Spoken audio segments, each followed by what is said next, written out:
I'm Alex, and I'm in my early 30s. Life has been a journey, full of ups and downs, but looking back, it all feels like part of a bigger picture. I grew up in a small town, the kind where everyone knows everyone, and where your reputation is everything. My parents were loving but strict, pushing me to be the best I could be in everything. They taught me the value of hard work, discipline, and always striving for excellence. But despite all the positive lessons I had, there was one thing I never expected to feel: jealousy. I've always been the type to keep things to myself. While I've had good friends and close family, there was something inside me I didn't want to admit. Something I couldn't quite control. It wasn't until I moved to a big city to chase my career dreams that I truly realized just how strong that feeling could be. I thought I had it all figured out. I had my goals, my plans, and my future seemed so bright. But the moment I started comparing myself to others, I began to lose sight of my own worth. And that's when the jealousy crept in, silently but steadily. It all started when I got my first major job offer in the city. A dream come true, or so I thought. I had worked hard, networking, refining my skills, and finally, after months of applications and interviews, I landed a position at a well-known marketing firm. It felt like my life was falling into place, and I was on the path to success. I was finally going to live the life I had always imagined: independent, confident, and thriving. But when I walked into that office on my first day, something felt off. It wasn't just the usual nerves or the overwhelming sense of being the new guy. No, it was something more, a sense of unease that I couldn't shake. There she was, Sophie. She was everything I wanted to be: beautiful, effortlessly confident, and the one everyone seemed to gravitate toward. From the moment she introduced herself, I noticed how people lit up around her. The way she spoke, the way she moved, there was a certain energy about her that I couldn't ignore. I tried to push the feeling down, telling myself, she's just confident, nothing to be jealous about. But deep down, I felt this gnawing insecurity that I couldn't control. Sophie was everything I had worked so hard to be, and here I was, a newcomer trying to fit into a space where she already belonged. Every time she got praise from our boss or made a smart suggestion in meetings, I felt this pit in my stomach. It was like watching someone else live the life I had always dreamed of, and no matter how hard I tried, I couldn't stop comparing myself to her. It was this moment, this stark realization, that sparked the jealousy I had been trying to deny for so long. As the weeks went by, things didn't get any better. If anything, they got worse. At first, I told myself I was just being paranoid. Maybe it was a one-off feeling, something that would fade with time. But the more I saw Sophie rise through the ranks, the more it gnawed at me. She had this natural ability to connect with people, to make them feel seen and heard. Everyone loved her, and I could see why. Her ideas were always spot on, and her presence in the room made everyone take notice. I started to wonder, why can't I be like that? I would spend hours after work going over my presentations, trying to perfect every little detail, while Sophie seemed to effortlessly breeze through meetings, offering insight that made her seem like the go-to expert on everything. Our boss, Greg, always seemed to praise her in front of the team. "Sophie's got the vision," he'd say. "She's a natural leader." Every word, every compliment, felt like a blow to my confidence. I started feeling invisible, like I was just fill a seat, while Sophie was the one everyone truly cared about. The jealousy became all-consuming. It wasn't just at work anymore. I found myself comparing everything about my life to hers: how she dressed, how she carried herself, even how effortlessly she seemed to juggle work and social life. I started questioning everything I had ever done, wondering if I was good enough to be in this industry. My self-doubt began to spill into my relationships too.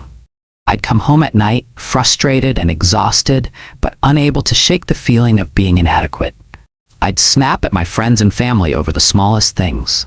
The people who cared about me were seeing a version of myself I didn't even recognize, a person filled with jealousy, bitterness, and insecurity. The worst part was, I didn't even know how to stop. I hated that I was feeling this way, but I couldn't stop it. The jealousy wasn't just a passing emotion, it was becoming a part of who I was. Every time I saw Sophie succeed, it felt like a reminder of everything I wasn't. And every time she got a compliment or acknowledgement, it felt like I was sinking deeper into a hole I couldn't climb out of. The tension in the office continued to build, and I could feel myself becoming more and more consumed by my jealousy.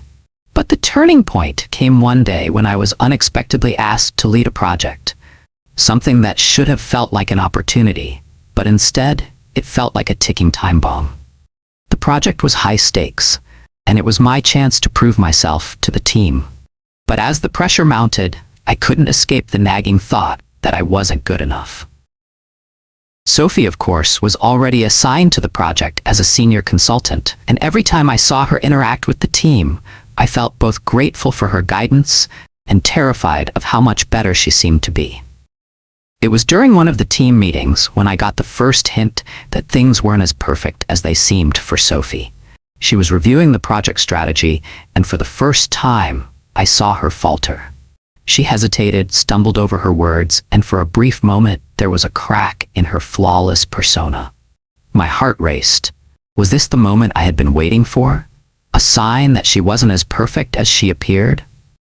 I kept quiet, watching her try to regain her composure, but something inside me shifted. I began to see a vulnerability in her I hadn't noticed before. She wasn't invincible. She didn't have all the answers. I wondered if deep down, she was just as insecure as I was, hiding it behind her confidence. The realization hit me like a wave, and suddenly I wasn't sure who I envied anymore. Was it Sophie, or was it the version of myself I had lost in the process of trying to be like her? But just as I was beginning to process this, something else happened. Something that changed everything. Greg, our boss, pulled me aside after the meeting. "I need you to take charge of the project," he said. "I believe in you, Alex. Don't let your doubts get in the way." In that moment, I was torn. Was this my opportunity to prove myself, or was I just a pawn in a game I didn't fully understand? That night, as I sat in my apartment, I couldn't shake the weight of everything that had been building up inside me. I stared at my reflection in the mirror, my eyes red from the constant cycle of frustration and self-doubt. I had spent so many nights lying awake, replaying moments at work, questioning my every move. Was I really good enough? Or was I just pretending to be someone I wasn't? The jealousy had taken over, and I could feel it poisoning everything I touched. I didn't want to admit it, but I was scared. Scared that Sophie was everything I wasn't, and scared that I would never be able to measure up. I had always prided myself on being strong, on being the kind of person who could take challenges head on and push through. But now, I felt weak. I felt small. The constant comparisons, the feeling that I was invisible next to someone who seemed to have it all together. It all made me question my worth. The hardest part was that I didn't know how to stop. Every time Sophie succeeded, it felt like a slap in the face. And every time I failed or made a mistake, it was a reminder of everything I wasn't. The constant battle inside me was exhausting. I hated myself for feeling this way, but the jealousy felt like an uncontrollable beast, gnawing at me every chance it got. And then there was the loneliness. I couldn't talk to anyone about it.